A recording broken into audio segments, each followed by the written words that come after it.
شروع اللہ کے نام سے جو بڑا مہربان نہایت رحم کرنے والا ہے۔ یہ طریقہ کار قریب تر ہے کہ اس سے لوگ ٹھیک ٹھیک شہادت پیش کریں، یا کم از کم انہیں خوف رہے کہ ہماری قسمیں ان کی قسموں کے بعد رد کر دی جائیں گی، اور اللہ کا تقوی اختیار کرو اور سن رکھو، اللہ ایسے نافرمانوں کو ہدایت نہیں دیتا، کیونکہ انہیں معلوم ہوگا کہ اگر ہم نے جھوٹی قسم کھا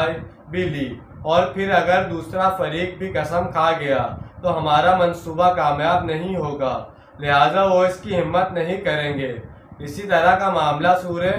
نور میں بھی مذکور ہوا ہے کہ اگر کوئی شخص اپنی بیوی کو بدکرداری کرتے ہوئے دیکھے اور اس کے پاس کوئی اور گواہ نہ ہو تو وہ 4 مرتبہ قسم کھا کر کہے کہ میں جو کہہ رہا ہوں سچ کہہ رہا ہوں، تو اس ایک شخص کی گواہی 4 گواہوں کے برابر ہو جائے گی۔ لیکن پھر اللہ تعالیٰ